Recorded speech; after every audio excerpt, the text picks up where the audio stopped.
Today's the day, guys. Here we are at the Japanese Performance Car Club Scotland's Japanese Day at the Dundee Museum of Transport. You can see here that some of the cars on show are amazing. Hopefully I'll be able to show you some more later on in the day, because yours truly is going to be a judge. Hopefully you like the cars that are on display, because I'll tell you what, there is absolutely some crackers here. I'll give you a wee sneak peek.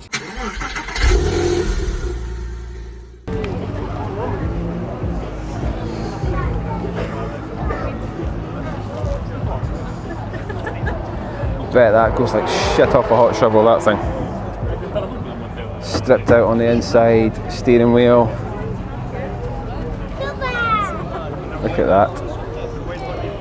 Brilliant.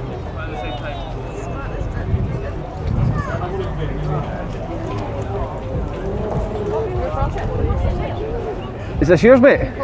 Do you want to tell me a little bit about it? It's a cracking car, man. Stripped out, take it, it's a track weapon then, yeah? Yeah, well road and track, but yeah, it's mainly built for the track, so it's not a Glanza. A lot of people do think it is. Oh, right, okay, yeah, no, I first thought it was a Glanza. Yeah, just a UK 1998 UK Starlet. Sportif it was. Okay. And it's what is it? It's a 2ZZ engine from a Corolla T-Sport. Wow, yeah. Perfect. I had a Celica and a Corolla, right, man. Yeah. That must fucking scream then. Jesus Christ. Because it's standalone ECU. Rev all the way up to 9k then as well. 8.5. Yeah. Yeah, but still, lift comes in at 5. So Jesus. 5 and 8.5, it's screaming. Fun engines, man. Oh, yeah. Absolutely fun engines. The 190. Well, obviously it was 190 in mine because I haven't done anything to it, but. It does, you take a while chasing it, but when you hit that variable valve timing and lift bit, it just screams, and it was so much fun. De bala, man.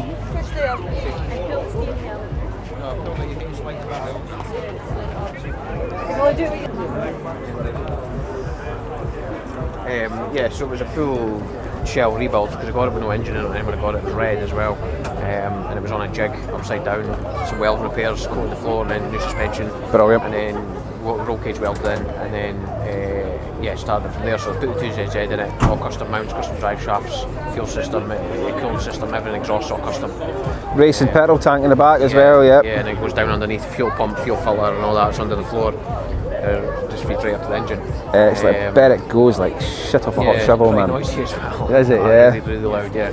How long you had it? 12 years. All right. Okay. Nice. 10 before I used it. I bought it in 2014, and then 2024 is the first time I took it out. Brilliant. Just kind of like crailing that, just to test it out, see where it went, and then started going to Knock Hill with it. Went to Silverstone at Jap Fest this year. Excellent. And I was at Knock Hill last month. Was it again?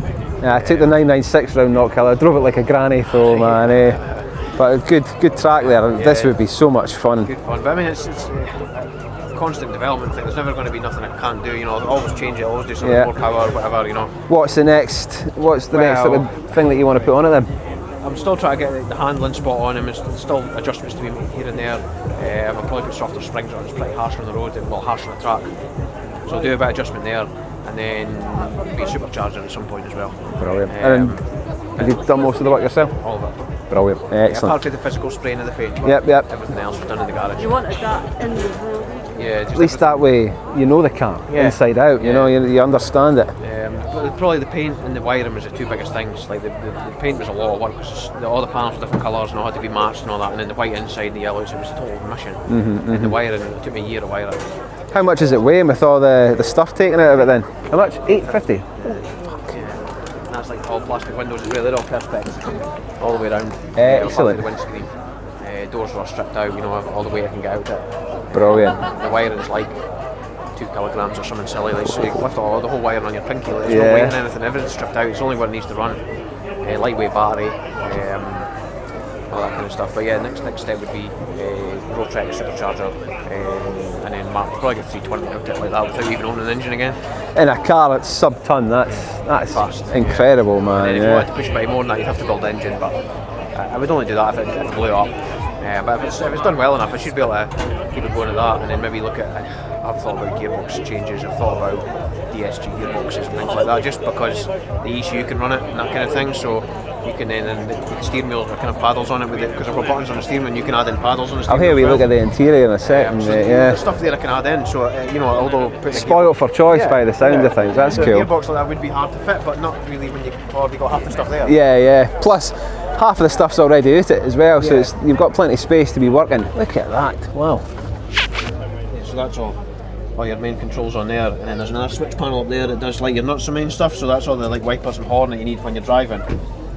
And then all the stuff up there is like main, like dip beam lights and stuff you don't really need. I love the fact you've got the ear defenders there as well, man. And then like drive-by wire throttle as well, changed to that instead of cable. Brilliant. Because it was, well, the ECU you can run it. So I just got a Bosch throttle body for it, and I got a pedal and just wired in when I built the wire loom. And again, it's more things, so when I do happen to maybe go with the gearbox, you're going downshifts, the throttle can then blip on downshift, that kind of thing. So it's all works with itself, you know. Just try to think what I would use it for in the future, but I think with a proper suspension setup and a bit more power, and that would probably be, and then a better gearbox would be. I mean, the gearbox is fine, it's just it would be weak eventually. Yeah, that's it. It's just a standard 6-speed with a limit slip different.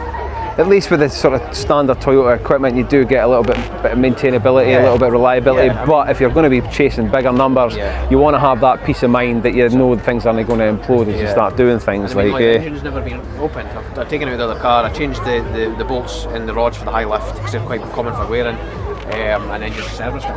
Excellent. And that's it. Never ever opened the engine again. It's original timing chain, everything like that. You know? Brilliant. Just fresh oil and filter all the time.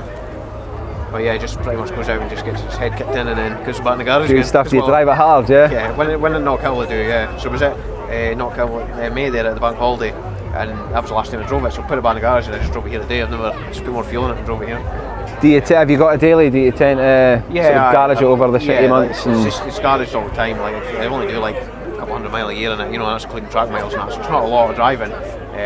But it is MOT and road legal, insured, and everything's done on it. You know, it's brilliant. It's registered as yellow. And that's great. You can drive it there and then drive it back. You know, here around the track for a few hours and then drive it home again, man. So, but yeah, it's a lot of attention with the colour and that. So. Aye, it's a nice colour, man. Yeah. It's the same as Civic Jordan. Is that the colour code that you went for then? I wanted something bright, so when it would stand out. Went through a few different choices and I thought, nah, none of them are standing out. And opened the tin of paint with this. I was like, yeah, that's the colour, like, definitely. My pal used to have the 1.3 turbo Glanza back in the day, and that thing was a pocket rocket. He ended up writing it off on the way to St Andrews, unfortunately. But yeah, absolutely, just the power to weight ratio and the noise for the blow off is just amazing. Cars, I've actually never ever had a Glanza, never had a turbo one. I've got a GT turbo now. Why would you want one when you've got this, man? But I've only ever had non-turbo ones. Yeah. Yeah, that's good.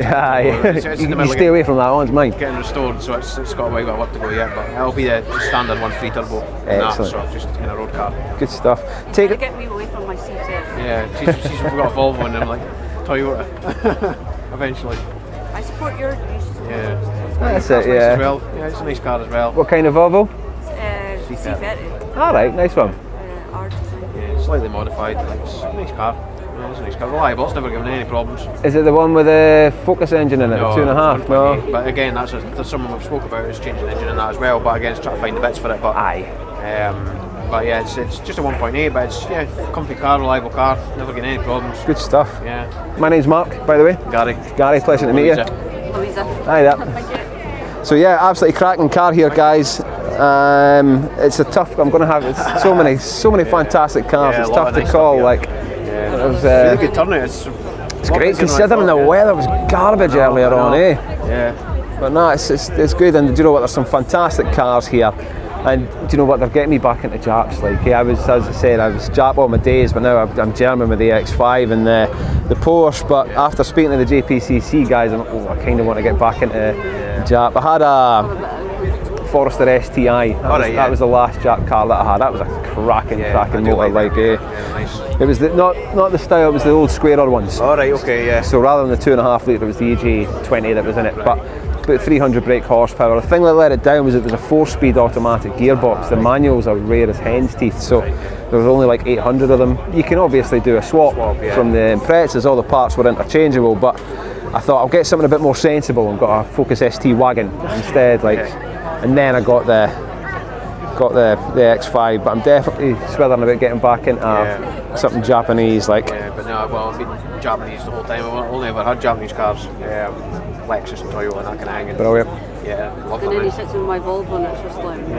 It's still a nice car. It's just. Well, I was Toyota when I did my apprenticeship with Toyota in Dundee, and then moved again. But I was there 13 years working with them, so it was Toyota every day. You know what I mean? So You know them inside out then, yeah. so then That when you makes come in sense. this kind of thing, you can get wiring, you can get diagrams, you can get information you need for building them. Anyway, so Yeah, so it's all just kind of flows together. But it's always been Japanese stuff, but mainly Toyota and Lexus. So. In fact, I've still got the flare in the garage from the Subaru because it was an import. It came with the flare, flares, and the instruction booklet for it was all like this Japanese anime caricature book thing. It was great. There was one picture like wear your seatbelt, and it was this bairn flying through the middle of the car. When they're tightening bolts, there's a guy with like big muscles. But no, thank you very much for taking the time to have a wee chat with us, guys. Absolutely cracking car, and as I say, I'll reach out to you shortly, and we'll see if we can get something sorted out, mate. Yeah. Thank you. Nice one. Cheers, guys.